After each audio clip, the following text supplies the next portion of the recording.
Within 6 weeks, I went from £40 left in the bank with 3 children and a wife to look after. In 6 weeks to having more money than I'd had in about 3 years. Hello, and welcome back to another episode of Into the Nothing with your favorite host, Patrice. And on this episode, I have Michael Watson from Reborn with Michael. If you don't know what that is, check his YouTube out. But Michael, welcome to Into the Nothing. Thanks for having me. Michael is all the way over in the UK, living in his farmland in the country, and I am also in the country at my parents' farm. And so I'm just sitting here underneath a lamp to get some light on my face. That's about all in terms of tech we've got here. So sometimes you just gotta go lo-fi and just go into the nothing. And Michael was just saying before we hit record that he's like, I like that. This is how I do my YouTube channel. I just say yes and just go for it without planning. So that's what Into the Nothing is all about. So Michael's a perfect fit. So welcome. Yeah. Oh, thank you. No, it's a pleasure. I've got to say, when you do things that are a bit less planned, a bit raw, then you give space for something wonderful to happen, don't you? So you never know what may come out of this podcast today. So true. So true. And so, Michael, I've got you on the podcast because I love your YouTube channel and I'm just saying to grow my own YouTube, and I'm just having such a ball creating videos and just saying whatever I want to say. And in that process, I found myself following a few people on YouTube, and I find myself watching a few people and all of their content, and you're one of them. I love it. You're so relatable, but the concepts that you're talking about are concepts that I am so passionate about and I'm so fascinated with. Concepts like law of attraction and creating our reality and understanding that our internal world has something to do with what we experience on the day to day. And my first question for you, Michael, is how did you get into this? Because I know that you were an actor and now you're a coach and you have an amazing YouTube channel with a really engaged audience where you're just being yourself.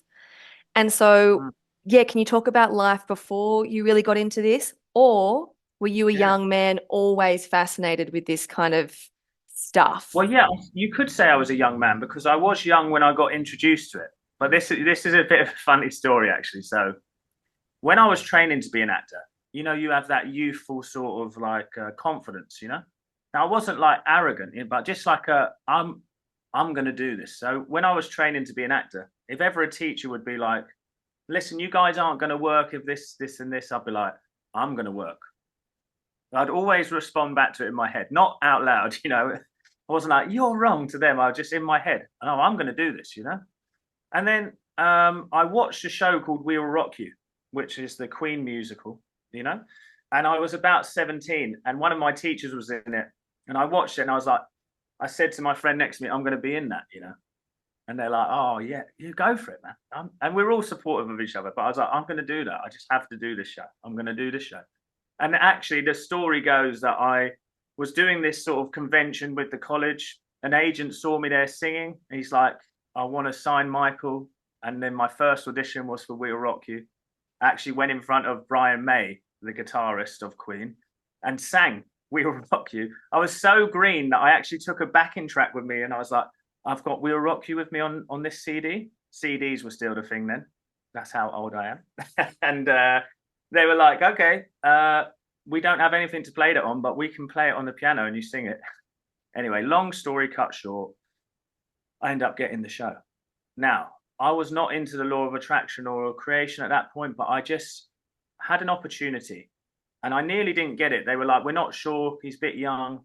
Bring him back in one more time. I went back, worked on it, made sure I was really good for the audition, and I got the show. I was only 18. So I was the first person out of my college to ever get into the West End, which is like the Broadway of England, you know. And what happened there was I always wanted to be in a boy band, and I had an audition for a boy band, and I didn't get it. And one of the wonderful dressers there, who was an actor, out of work actor, he was like, "You seem so sad, man, but I want to give you something." He gave me the secret. This seems to be the pathway for most people's spiritual journey, right? And I was like, I am sad. I'm just going to watch it now in my dressing room and watch it. And I listened to it all and I was like, that just makes so much sense to me. And it made so much sense to me. And so then as an actor then, I used it to build my career. And I literally used to visualize myself getting certain roles. And one thing I wrote down was this list once, and this is something that I have told people in the past. At about 19, I wrote a list. I said, I'm so happy and grateful now that Bob Proctor type of thing, you know? And I wrote, what was it? I'm 25 and I'm a leading actor in the West End. I'm making this much a year as an actor. I bought my first house at 27, da da da da da, kids at 30, blah, blah, blah. All of that list became true. At 25, I got Frankie Valli and Jersey Boys, and that was that. And I was earning the money that I said I would earn a year, which was not a small amount. I was very grateful. And I bought a house because of that at 27. And that was the journey, man. And so I've always been into it in that sense. But then I lost my way. And that will be something that we can go into later. But that's when I lost my way and I went through some really tough times at the height of my career as an actor. And that's when I really started to discover, when I came out of the other side, we can talk about what happened there, but I discovered this is what I need. I need to help people, because this pain that I went through, I want to make that journey from pain to better this big, rather than huge like it was for me, you know? I felt like there wasn't the coaching out there that I needed, you know? And that's not taken away from any coaches, just at the time, I didn't feel that, you know what I'm saying? I think that's the beauty, isn't it? I can so relate of going through tough times and being so in my head and feeling so stuck. And it's like, how do I get out of this? Surely there's a way. And it's the magic of those tough times, isn't it? Where you just, everything's just start to, like your knife sharpens for what you can create and how you can move through something. And you realize that it's really not out there. But yeah, Michael, I'd love for you to share a bit about what you navigated and what you experienced that really brought you clarity into moving into being a coach and helping others with the tools that I'm assuming you used to help you when you were going through a tough time. Yeah, oh no, absolutely. So what it was I was this wonderful, this young guy, 25, and I was the second person ever to play Frankie Valli in England, you know? But what happened was the guy before me had played it for like 5 years. So he had a real cult following. And then he decided to leave, you know? It's not like I pushed him out the door. He decided to leave and they decided to give it to me. But what they did was, there was the film of Jersey Boys coming out. So the original Broadway actor was going to come in for 6 weeks before I took over, you know? But they didn't tell me that. They just kept me waiting. So I didn't find out I got the role until 2 weeks before rehearsals. So all through that time, I was either going to leave the show or get the role. So 2 weeks before that decision, my head, I'm just like, I just went a bit mad, you know, with waiting. And my thoughts, I wasn't as strict with my sort of focus on my thoughts at that time. My thoughts just went out the window. Also, once I got announced that I was playing the role, there was a few what you'd call trolls, you know, and they just, I was only a young guy, and they would just say, they would just at me on Twitter, you know, the show's going to close once you take over, you know, I just get all this hate. Why would you want to do that to someone, you know? Well, anyway, there was a lot of that, you know, and there would be people posting like mean things that hadn't even started yet, you know? So I just got really in my head about perfection and not wanting to be a failure. And that led to a lot of intense pressure. And then what happened after that was I started to get a bit in my head about everything, and I got very anxious, and I actually started to get chronic throat pain.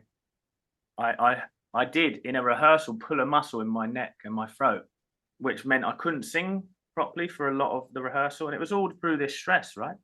And it just built up, and I was just like, I'm going to fail. Literally in my mind, I was like, I'm going to let myself down and fail. But just through sheer determination, I just continued, you know? And weirdly, the weirdest thing is now looking back is I got nominated for awards for the role. You know, it's like it was a great job, but I just couldn't enjoy it. I couldn't find the joy in it anymore. So I had chronic throat pain. No one could figure that out. I started to get stomach digestive issues, hair loss, all this stuff happening, right? And I even got diagnosed with hair. They're like, you're going to lose your hair by the time you're 30 unless you take these tablets, blah, blah, blah. So I had all of these things, and I was just like, oh my God. Had a girlfriend at the time who then went through her things. I helped her through it. When I started to go through trouble, she left. You know, just felt like everything was falling apart. No ill will towards anyone. You know, that was just the way it was. And I just was like, I'm lost. All I'm talking in my head is I'm swearing at myself in the morning, saying, why are you doing this to yourself? Just so in much intensity. And I was like, I got through. This was towards my second year. The first year was not as bad. It took about a year and a half to really hit the burnout, you know, because I was young. But once I hit that burnout, I just got through the rest of my second year just through determination. After that, I left the show and I was like, I need to heal something in me. So I was looking everywhere. Doctors couldn't do it. They were testing me for everything's fine. Therapists couldn't do it. You know, I'd been a fan of Louise Hay, and I actually was rereading her book, You Can Heal Your Life, you know? And I was like, you know what? I need to do this. It must be something within me, because the doctor who checked my throat said there's no problem. They said I had some digestive issues, but I was like, I used to eat bread fine. You know, it's like, why suddenly now can I not? You know, I used to be able to eat all my favorite foods got taken away from me. You know what I mean? Basically, I took all the joy out of life. And this is what I try and say to my clients a lot. Often these things come up because we're secretly punishing ourselves, you know? And I think in some way I was punishing myself for the way I was acting. I was angry at myself for not being able to enjoy something that should be so wonderful, you know? So I was just punishing myself. So I started to learn this. So I started to do a lot of mirror work, a lot of inner work, and I started to recognize I need to work with my energy more, even more than just my self-talk. So I worked with a wonderful voice coach who was into some spirituality. And she said to me, just sit and focus on that pain in your throat and don't judge it. And I did. And I just bawled my eyes out. Just everything came out that I was holding on to, all that pain, emotional pain that had to manifest physically, just came out of me. And 2 weeks later, my throat pain had gone. Everything was gone. I then, I remember sitting there one day just to give you the full run of it. And I said, universe, you know, I've had enough of, you know, dating around, you know, bring me who I'm meant to be with. And this is another fun story I could tell you another time, but it brought me my now wife. And the way that the universe brought her to me was so magical. And she was a wonderful healing tool for me too. Because she loved me unconditionally. She gave me the space. And through that, I just one day was like, see this sandwich here, I'm going to just enjoy this. And I have no fear over it. I dealt with all the fear around food and I ate it, nothing happened. My stomach's healed. And the hair loss thing, I worked with that because they said I never took the tablets because I didn't like the idea of the potential side effects. And so I just started to work with, I care so much about something very minor, really. So let me stop caring. So I just started to stop myself going to the mirror, stop myself doing these things. Again, I tell people, don't keep checking. What's checking the next day going to do when you're on a healing process? You know, people want things very instantly, and that's not always the case. We've got to be ready to kind of sit back and be patient. Wayne Dyer says it beautifully. Infinite patience creates quicker manifestations, you know? And so for me, I was like, I'm patient. And I came to terms with, well, if my hair does go, let's say it goes. What? I've got my wife, we've got children, whatever. And eventually I just said, I don't care anymore. What happened in that moment? By the time I've been lifting up, sending love to it, blessing my hair, and then I let go. And then look at me now, I'm 11 years on from that diagnosis and I've still got a head of hair on, you know? So all of these things really just need us to get out of the way and start to just make a definite decision. The emotion, pain often is emotion held, long held, you know? The digestive issue was because I just was living in fight or flight. I had to get to a point where I was like, I don't care anymore. Life is, I'm going to let life lead me now. The hair thing again, stop caring so much, let go. And then when you let go, things work out. And that was the journey of coming to this point where I was like, I love this subject. I could speak about it every day and never get bored. So I'm going to start talking about it on YouTube. I started helping people on the tour. Forgive me, I'm trying to be good with the story here, but they asked me to come back on the tour of Jersey Boys. And by that time, I'd done a lot of inner work. So I started to use Louise Hay's affirmations. And I just said, this show is so easy for me. Everyone at the show loves and respects me. The producers love and respect me. The audience loves me. This is so easy for me. I went back and did that show for 15 months straight, and I missed 1 week because of a chest infection. And that was it. It was the easiest thing I've ever done. It was nice to tick it off and be like, look at how easy this show is for me. So I ticked that off, realized that I miss my children so much, and decided, well, I've been trying to build up this coach. I want to help people more than perform for them now. And so I just started it, and the journey went to there. So I'm going to cut out a couple of bits that are unimportant. I started the YouTube channel, and then people started to find me. And now every day I'm coaching people and helping them. Great story, Michael. And I'm like, oh my God, and he's an actor, so he knows how to tell. Like, your storytelling is so good, but then the actual message and the essence of it, and the tangible examples that you gave of your gut health, your hair, the pain in your body, which was your throat. Like, it's something that I think anyone can relate to.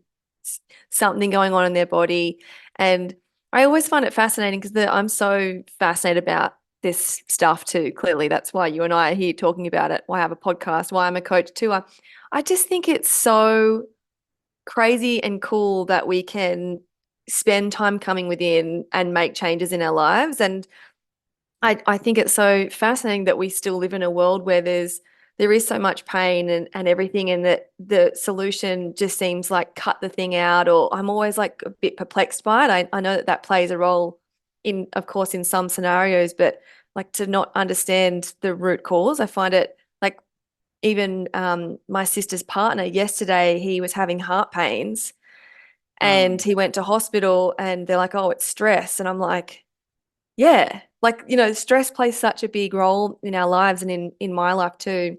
And that's what really led me here to this fascination, because the pressure that we put on ourselves, like you were saying, Michael, the pressure you were putting on yourself and how mean you were being to yourself and what that was causing in your body, like tangibly, the energy doesn't know where to go. So it starts to just create these things. So we listen and so we relax a bit more if we can. And then you saying that, I guess, the contrast to that of when you went back into the show, and in that, like, your mindset was different, obviously. And the way that you spoke to yourself, like you said, this is going to be so easy and the people on the show love me, like this kind of language. This way of speaking to ourselves is quite foreign. Like, it's not a natural thing that we're taught to do, is it, Michael? No, because often what we're doing accidentally is, now don't get me wrong, my parents never actually were they were very supportive in that way, very complimentary. But at the same time, I needed outside validation because of that, from something lovely they did. I was like, oh, I feed off compliments, please. I need them to survive, And so what I had to learn was to be my own sort of cheerleader, instead of waiting for someone else to tell me you did a great job.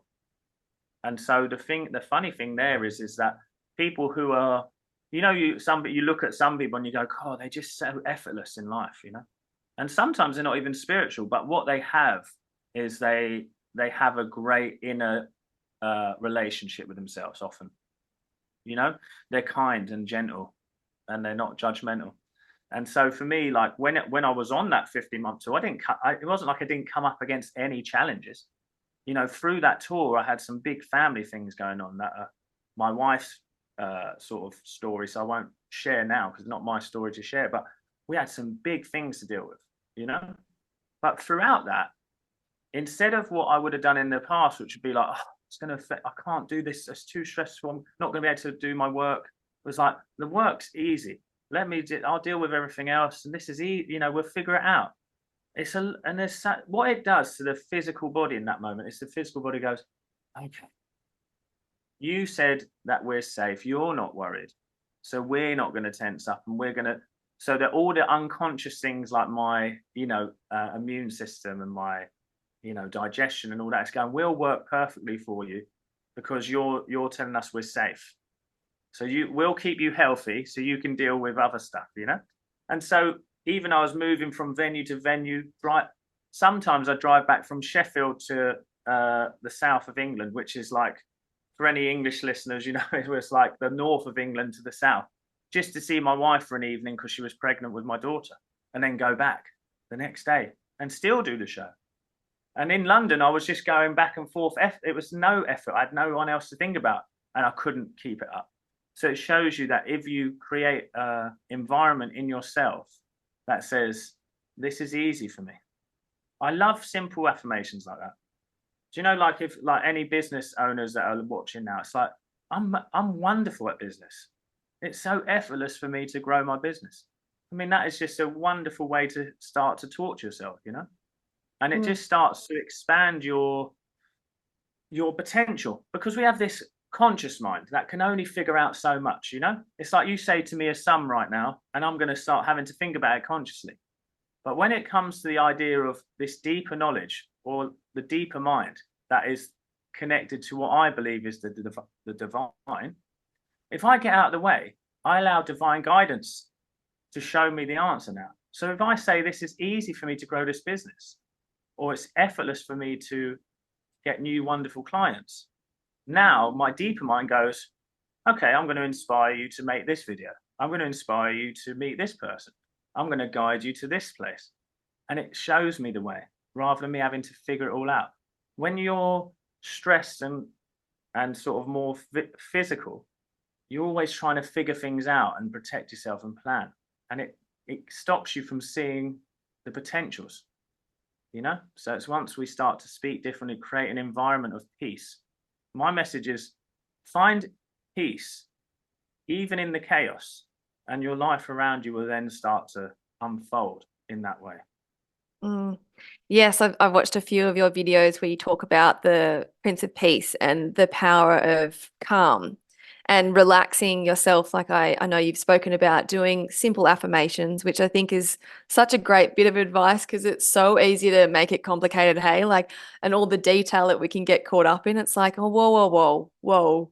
Just make it simple and slow it down. And the other day I was watching a video of yours where you were talking about the power of relaxing the body. But if you're feeling really worried and really tense and anxious, if you could speak into what to do there, because like if just say right now I'm feeling like, whoa, my body is charged, I'm panicking, I don't know what the fuck's going on. And then I can't just go, peace, because you're so wound up. This is beautiful. So I always say, never do your affirmations whilst you're in the fear response, whether that's anxiety or whatever it is. So I'm someone who had, proper chronic anxiety, I would say I had for about 1.5 years, In that moment, nothing makes sense. So let's just be kind to everyone. In that moment, you're so overwhelmed. That's okay. It's okay to feel that way. Saying I'm grateful, I'm blessed is not going to change your state of being. Your mind underneath all that's going to go, F you, you're not, So instead, what I ask people to do is I go, what you have to recognize about anxiety and overwhelmment is it's a sensation on your body. Rather than you, it's not you, it's a sensation that you are experiencing, and it feels so uncomfortable that it's taking all your attention.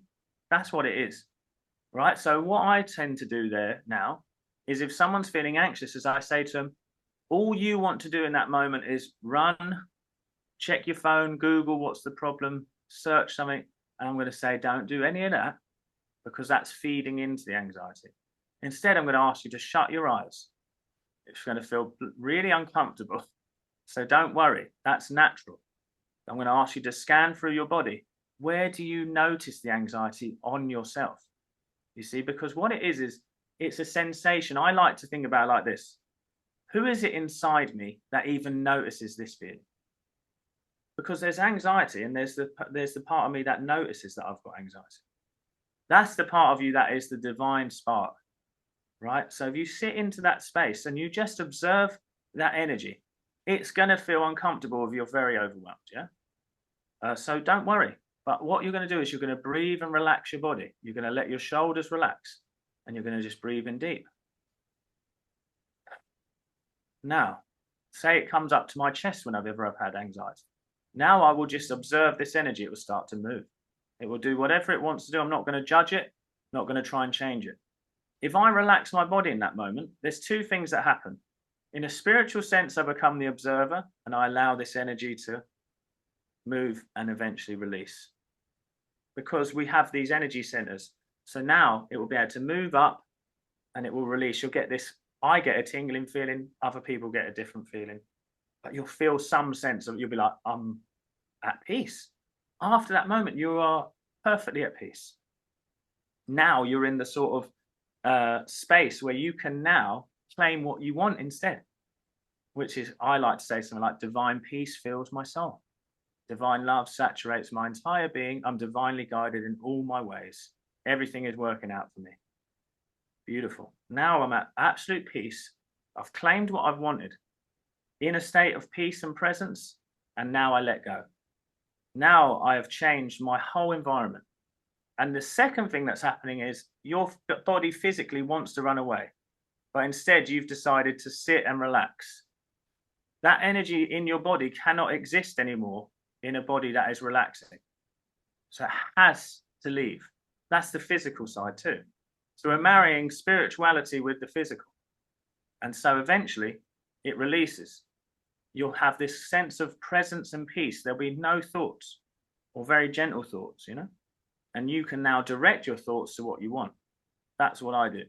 When I was changing from an actor to being a coach, there was some pain to go through, you know, of like financial pain, because I lived in fear for a bit longer, you know.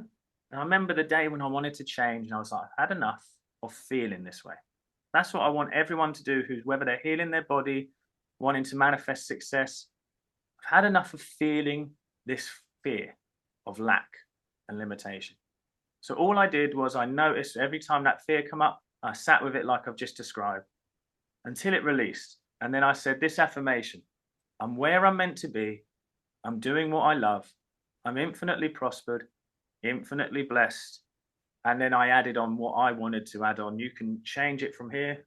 I said I have a fully booked, wonderful coaching business with clients that are succeeding in all areas of life. I'm paid well and I'm successful, you know? And then what happens? I started to make YouTube videos. That was my action from it. And I changed my website around a bit. People started to book me out of nowhere. Within 6 weeks, I went from £40 left in the bank with 3 children and a wife to look after. In 6 weeks to having more money than I'd had in about 3 years. And it's like, what? Because basically I stopped checking the outside world. I stopped making it about what was coming to me, about attracting to me. I started to think, I just want to feel different. So what I realize now when I'm teaching people is, if I can create an environment of peace, no matter what's happening around me, of expectancy, of trust, peace, harmony, all the divine energies, now life has to, in some way, reflect that back to me eventually. Now there's going to be a time delay, but if you're not looking for that thing that you're not keep checking for it because you feel good, then the time doesn't feel like it's taking long. That's one thing. People go, well, I've been doing this for years, it's not working. I'm going, you keep checking. Do it for 6 weeks without checking and just about how you feel and see what happens. But a lot of people want it to be about creating something rather than feeling something. If you make it about feeling something, then your life will change. Yeah, it's something that Gabby Bernstein, I don't know if you have heard of her, Michael, but I love her, and she was a real gateway for me into spirituality because she's you know, she's kind of cool, and she used to live in New York City, and she just has jeans and I think she was a real yogi, Kundalini yoga woman, like in the white outfit, but her marketing was like her and like, just a relatable cool woman, like similar to you, like a cool, just a relatable guy. And I think you're such a great gateway for people with spirituality because it's like, oh, it's Michael, I can relate to him, and he's a dad. But she always says like release and give up what you think you need and focus on how you want to feel. So just hand over what you think you I've heard her need. say it. I love that. Well, the other day, a quote from her came up, and it was so interesting because it aligns so much with my values as well. Where she was like, "Make it about inner peace, and the rest will come." I was Yeah. like, I mean, and the reason why I come back to this idea is I don't know why the inner peace journey came to me. I was very much into Joseph Murphy and really getting to know Neville Goddard. But what I found with Neville Goddard, and this is obviously, he's amazing, but I found the way that he spoke was sometimes difficult to comprehend what he's truly meaning. So my point was, what is the simplicity behind all of this? What is the simple thing that they're trying to tell us? And I realized it's like, find peace. And it was that thing. And I'm not someone who's like intense into the Bible, but I do like reading the Bible. And I say it a lot in my videos. Jesus is that meant to be that enlightened man. He's meant to be the version of ourselves that we can become through spirituality. And he is the Prince of Peace. There's no resistance in him. That's what they're saying. Why is he able to create instantaneously? No resistance. He's fully at peace, fully faithful, fully trusting. So it's like, if you make it about letting go of the energy. So say, for example, there, Patrice, it's like, okay, a problem's come up. It doesn't make me feel good. An unexpected bill, let's say. Oh, I feel so much fear about that unexpected bill because I've only got enough to get by. Your next moment there is so lucky because now you have a chance to change. Even though it feels so uncomfortable, you can actually look at that problem now and go, oh my God, a chance to change now because I'm going to deal with this feeling. I'm going to observe it until it releases. Then I'm going to claim, you can claim anything, which would be like, God is the infinite source of my supply, and that need is met now. I fully trust in this process. I'm willing to let go. And you just do that. You don't take any action from fear, and you're better off remaining pretty still if you're in fear. But once you've released the fear, take a little bit of action, watch what happens, something's going to come up. And I've used this same thing to make a client who needed £35,000 by the end of the month. He was like, man, help. And I was like, listen, you're not going to like what I'm going to say though, because I'm not going to ask you to do a lot. And I'm going to ask you to deal with the feeling rather than the problem. And we did. And guess what? 2 days before he needed it, he didn't manifest 35,000. He manifested 70,000. Double. Yeah. Oh Exactly. my So I'm saying gosh. those issues are actually sometimes a gift because of the universe. God is saying, I'm gonna need to push you to see if you have faith in me. Can you give it over to me? Or I don't see it as a human being up in the sky, but can you give it over to this presence and trust into your deeper self? And once you do that, man, life is a crazy way of working out for you. Michael, you really do it, and I know that it's such a big part of your message, but and also why I was drawn to you, and I'm sure so much of your audience is because you make it so practical. When you were talking before about, the body and giving that example of what's going on in the body when someone's experiencing fear, and then that moment to respond differently. And then you were talking, also from the lens of spirituality and what's happening there. You really do deliver it in a simple, understandable, relatable way. And I do agree with you. There's so much of Neville Goddard that I love, but I know him through so many great YouTubers that break Yeah, down his methodologies and his messages because he's from 100 years ago or something. And so it's like, what are you actually talking about? Like, I kind of get it, but I kind of don't. I'm just confused, and I'm in my head now. And you're telling me to feel, but I'm in my head because I don't know what you meant. So I yeah, think that that's and I actually really think, if I just to jump on that moment, I think one of the biggest things I have with spirituality at the moment is people are trying to make you create a false feeling inside of you. And my message here is behind that feeling of fear is all the feelings you want anyway. So it's like you do not need to force gratitude. Yeah. Forcing gratitude is the same thing as creating resistance, I believe. You know? So it's like I'm really, and the people, I mean, I get some people really fire back at me about it. And I'm like, I love a gratitude list. I used to give all my clients a gratitude list. But what I recognized actually was they don't want to, it's actually making them feel worse because I'm making them create a feeling that they're not ready to feel. Gratitude comes out of peace. So if you make it about releasing the issue, the energy rather than anything else, you'll come to a place of stillness. From there, you look out the sky at the blue sky. At that point, you're going, I feel grateful for that sky because I've got space to feel grateful. You can't feel grateful on top of fear. You have to deal with the fear, and then you can start to feel grateful. And then that's when I'm like, oh, my beautiful wife, my beautiful kids. You know, I can look at the picture in my office now and be like, oh, I love them. But if I'm fearful, I'm not like, oh, that feels. I'm like, oh my God, I've got to sort this out. Wait, I've got to look over here, look there. It's like I don't have space to take the time to enjoy that feeling. Deal with the fear, and you can feel any feeling you want after that of joy, you know? Mm. And I think you've given some great examples of, I guess, things that we mistake. For example, like just wanting to be grateful over feeling really scared or feeling overwhelmed and just trying to slap on a few, I'm grateful, but truthfully in the body, it's telling a very and vibrating at a very different frequency and telling a different story.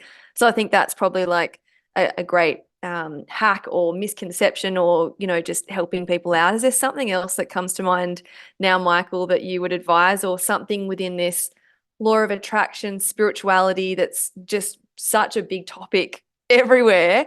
Is there something else that you're noticing that people are missing in this process of finding more peace? Yeah, no, really good question. So when you were talking there, there's a couple of things that come up, and I don't know if this is the right response or not, but it feels right to say it. But so let's just talk about something practical that we can all relate to. Let's say I want to earn more money.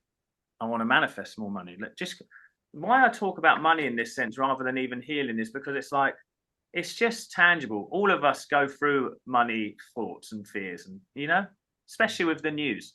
One thing I say to you guys, a little bit of advice: watch less news. As less, you'll find out. I know what's going on in the world. I haven't watched a news channel in years. I still know what's happening in Israel though, because you find out, right? So, but I'm not inundated with it. Someone said the other day on the plane, I was flying in a plane, and they went, "Hey guys, keep your belt on," and because of what we've been reading in the news recently, I was like, "What is that news then?" I'm glad I don't know because now I'm just going to enjoy the flight.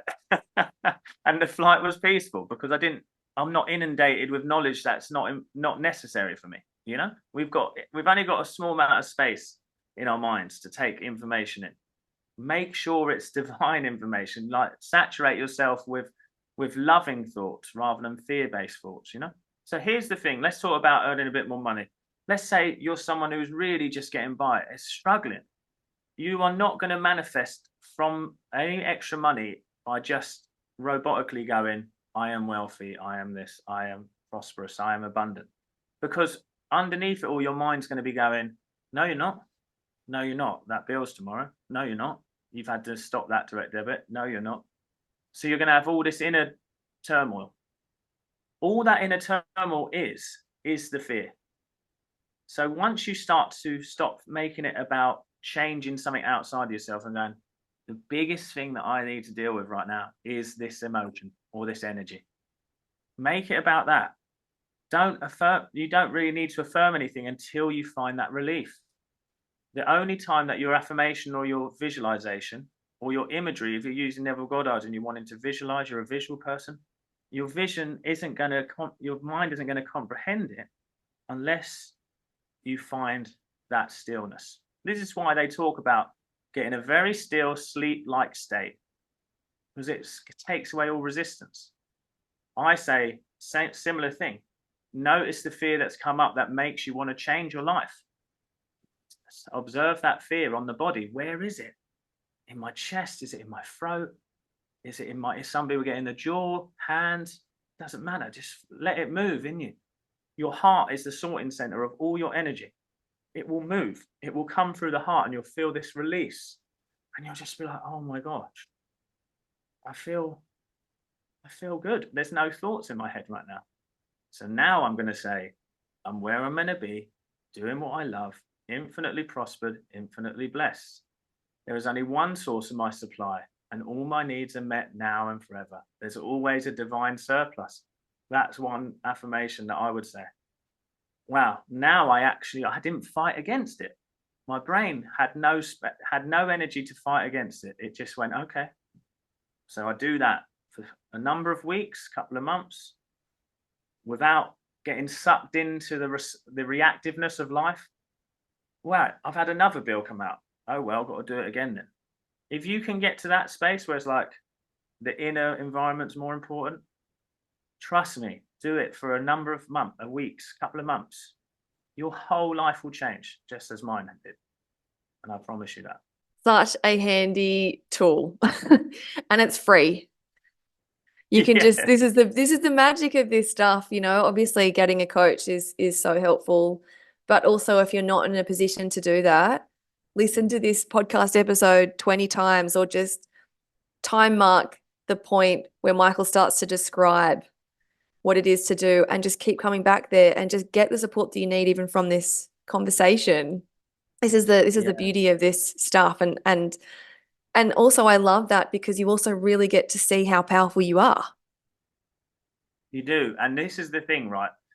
Once my environment started to reflect it back to me, I'm like, now I'm growing in faith. You see, you don't start at full faith. I'm sorry, you don't. You're always like, is this real? Is it not? Now I'm like, so I've had multiple stories where my cat ran away for 3 days as a kitten. And everyone's like, it's so cold out there. She's probably dead. I'm like, nah, deal with the feeling. See her come back. I remember sitting there and I had a vision of my wife messaging me because I was away with a picture of her eating food. 3 days later, I get a message. She's back. A picture of her eating food. The only way that came to be was because every time someone said something opposite nature that I didn't want, I didn't emotionally embrace it. Any emotion that came up, I observed it, detached from it, let it release, then affirmed what I did want. And guess what happened? You see what I mean? And I do this in every problem. I just changed my website because I got the new membership, you know, but the old website wasn't redirecting to it. So for 4 weeks, people weren't able to even reach my website. So everything stopped. Like nothing was happening, no new clients, nothing. Instead, I just laid back in the chaos. It's like, okay, this is obviously part of me that needs to deal with this energy. There's still a part of me that is fearful in some way. So I dealt with the fear, found peace, even went on holiday, came back. It's like everything just opened up. You don't need to change circumstance, you change yourself, and circumstance changes because of that. I think this is such a great note to end on, Michael. You don't need to change anything but yourself. It's not your circumstances, it's you. Wow, thank you. And you did mention your membership. Did you want to talk about that a little bit? Yeah, so basically I've started because some people can't afford one-to-one coaching, you know, and as much as I've always, and I'm sure you do, we've always tried to keep it at a value-based price, you know, but still some people can't. So I decided to put all of my teachings onto a membership that is monthly uploads. You've got an inspiration station, you've got meditations on there, and we do bi-weekly live calls. You get all of that and more for $20 a month or $200 for the year. And that just is a community of like-minded people where we're going into these subjects on a deeper level. You know, we're talking about them, we're growing. It's called the Living Reborn membership, because we have to literally, the old self must die for us to be reborn into the new self, you know? So that's what I'm teaching, how to let go of this old story, that old self who lives in this life we don't want, to be reborn into the new self who has a life of freedom. Unreal. Well, I'll obviously link it below so that everyone can go and check that out. I'll obviously link your YouTube channel because I love it, and I know that anyone listening to this would love it too. And just a big thank you, Michael, for coming on and just sharing your story. That's such a cool story, and just your wisdom, you know, and the way that you deliver it in such a practical, understandable way is so refreshing. So thank you so much. Well, Thank you for being a wonderful host. I really appreciate the great questions. Thank you. Pleasure. And thank you so much for listening. And of course, if you haven't yet, subscribe if you're enjoying this conversation. And if you are getting the nudge in any way, shape, or form, either now or later, to share this with a family member or a friend or a colleague, if you think that this conversation would help them, please share it with them. But really, thank you so much. And of course, I'll see you in my next episode of Into the Nothing.